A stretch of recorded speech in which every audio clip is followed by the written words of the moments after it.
Hello, loves. Welcome to podcast episode number 10 with Decipher the Matrix. In this episode, I'm going to talk to you about how you can discover your passion even after you grew up in a challenging home environment.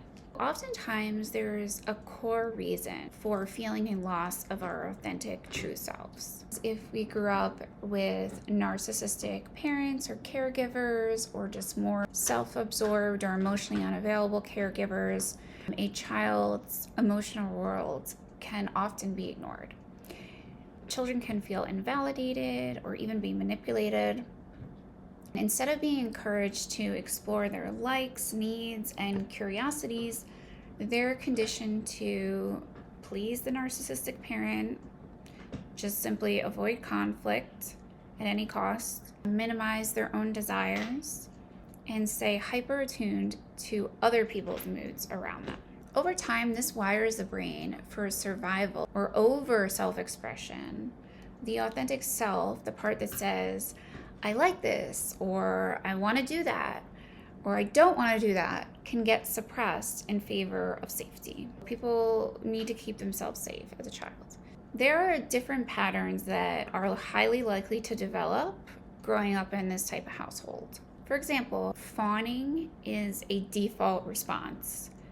So you may become skilled at sensing what others enjoy or expect, but disconnected from your own preferences. And this can make you a great caretaker or people pleaser, but then you're unsure of what you truly want. There's often internalized shame around even having desire.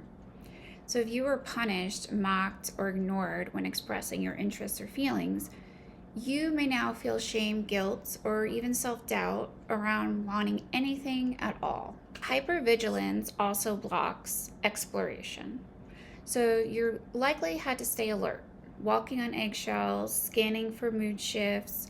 That constant state of stress doesn't leave much room for curiosity, play, or joyful experimentation.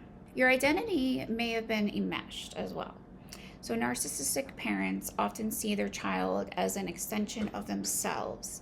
If your role was to reflect their image, you weren't supported in becoming a full, separate person.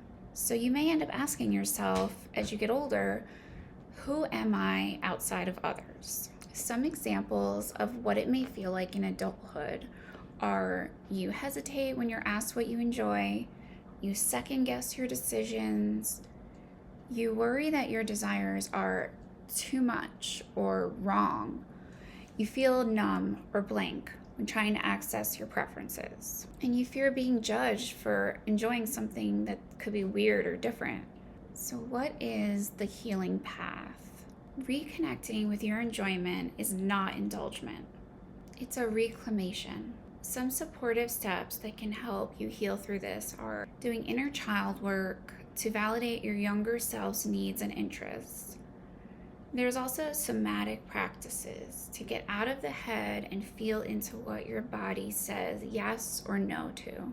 There's safe experimentation.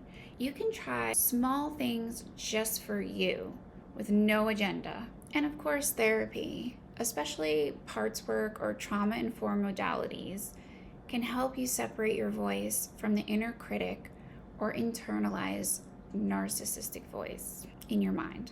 You can ask yourself, what activities bring me joy and fulfillment today?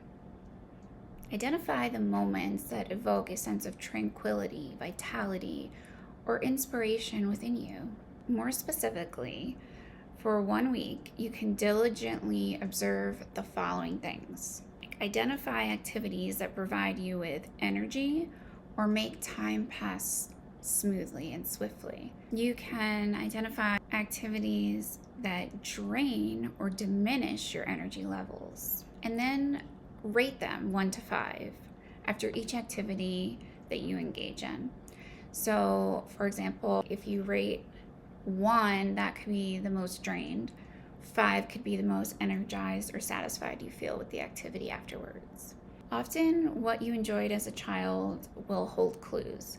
So consider these questions that you can ask yourself. These could be great journaling prompts also. So one is, what activities did I enjoy when no one was watching? What imaginary worlds, games, or creative outlets brought me joy? And you can even create a maybe yes, no list. So you can explore different activities, like try different podcasts, classes, music, books, places you want to visit, and categorize them. Yes, I would like to engage in more of this activity. Maybe I am uncertain, but I am curious.